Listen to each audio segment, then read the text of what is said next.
दोस्तों, आज समझने का प्रयास करते हैं ईश्वर, मनुष्य, पशु और टेक्नोलॉजी के आपसी रिलेशन को। ईश्वर के द्वारा बनाई गई जितनी भी चीज़ें हैं उन सब की पहचान ये है कि उनमें गति होती है, मूवमेंट्स होती हैं और वो बढ़ती हैं। आप कोई भी ईश्वर की बनाई हुई कृति को लेंगे तो आप उसमें ये पहचान ज़रूर पाएंगे। मनुष्य के द्वारा बनाया हुआ जो भी होता है वो इसका रिवर्स होता है। वो घटता है, बढ़ता नहीं है और वो स्टिल रहता है। जैसे आप जितनी भी बड़ी बड़ी इमारतों को लें जो मनुष्य ने बनाई है, वो धीरे धीरे जर्जर होती जाती हैं और फिर गिर जाती हैं, यानी कि उनकी एक्सपायरी डेट होती है। मनुष्य के द्वारा निर्मित किया गया ये मानव शरीर भी होता है। हमारे माता पिता की वजह से हमें ये शरीर मिला है, इसीलिए ये एक दिन मृत्यु को प्राप्त हो जाता है। और इसकी एक दूसरी पहचान ये है, ये स्टिल होता है, इसमें मूवमेंट नहीं होती। पर जैसे ही दो तत्व आपस में मिलते हैं, परमात्मा का दिया हुआ और मनुष्य का निर्मित किया हुआ, तब उसमें मूवमेंट दिखाई देती है। यानी कि ईश्वर की दी हुई चेतना जब इस शरीर में आती है तो ये फिर जीवंत हो जाता है और ये मूवमेंट करता हुआ और बढ़ता हुआ दिखने लगता है।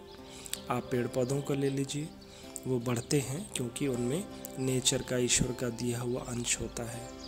पर जैसे ही आप अन्य वस्तुओं को देखेंगे, जो भी सामान है, घर है, मकान है, दुकान है, वो सब स्टिल रहती हैं। अब आप पृथ्वी को ले लीजिए, पृथ्वी गति करती है और घूमती रहती है। अब हम बात करते हैं नेचर की।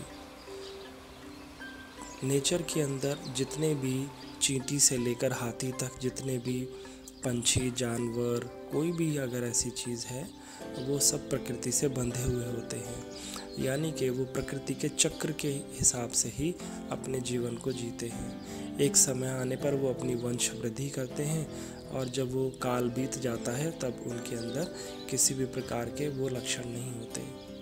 और जब हम मनुष्य योनि में आते हैं तब हम प्रकृति से, नेचर से ऊपर उठ जाते हैं और हम प्रकृति से स्वतंत्र हो जाते हैं। तो पुराने ज़माने में जो महापुरुष थे या जो बुद्धत्व को प्राप्त व्यक्ति थे, जैसे गुरु नानक देव, कबीर, महावीर, महात्मा बुद्ध और भी बहुत सारे थे, उन सब का एक ही कहना था कि मनुष्य ही रहना, पशु मत हो जाना। उनका कहने के पीछे आशय ये था कि हमें अपनी उन योनियों में दोबारा जाने की आवश्यकता नहीं है जहाँ से हम आए हैं। अब हम मनुष्य हैं, हमें आगे की तरफ यात्रा करनी चाहिए।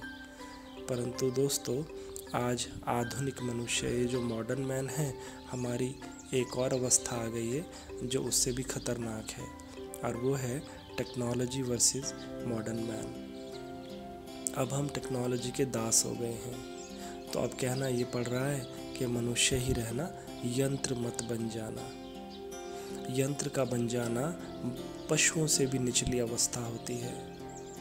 आज आप चारों तरफ देखिए, जितनी भी इलेक्ट्रॉनिक स्क्रीन है, टीवी, लैपटॉप, मोबाइल, इन सब के पीछे हम ऐसे दीवानों की तरह रहते हैं कि उनके बगैर हमारे 2 मिनट भी नहीं बीतते। हमारी आंख बाद में खुलती है, पहले हमारा हाथ मोबाइल पर जाता है।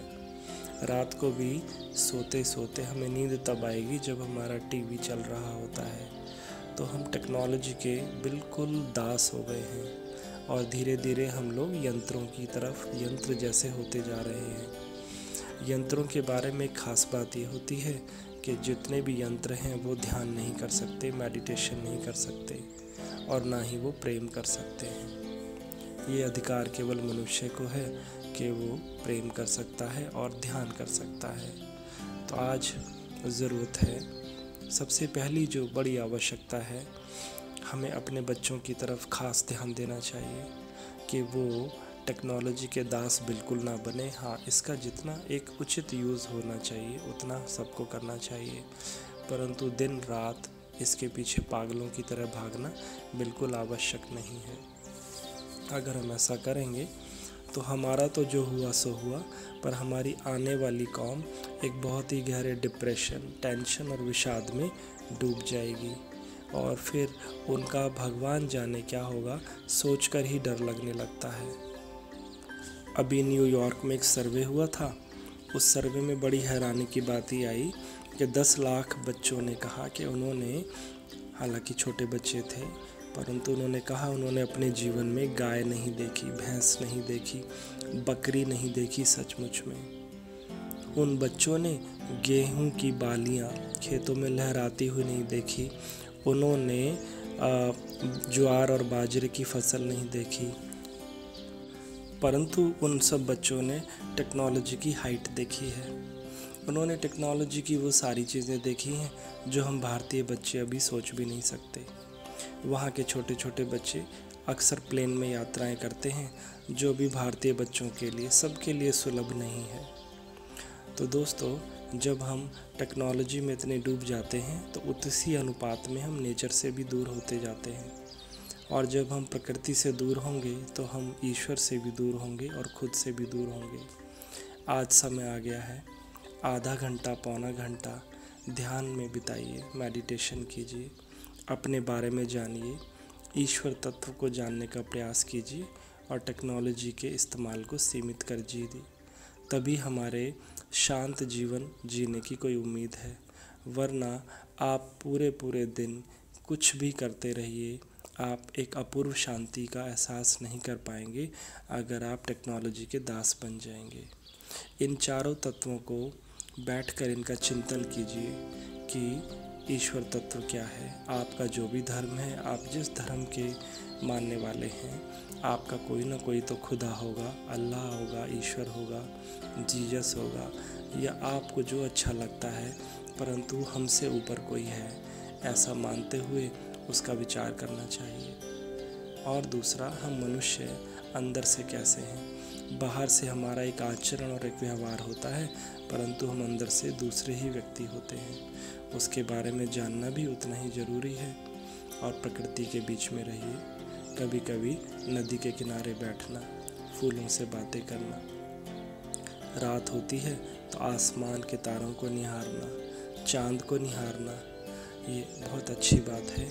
इससे हमें एक अजीब सी, एक बहुत प्यारी सी शांति का एहसास होगा और हम अंदर से दूसरे इंसान होने लगेंगे। आज के लिए सिर्फ इतना ही।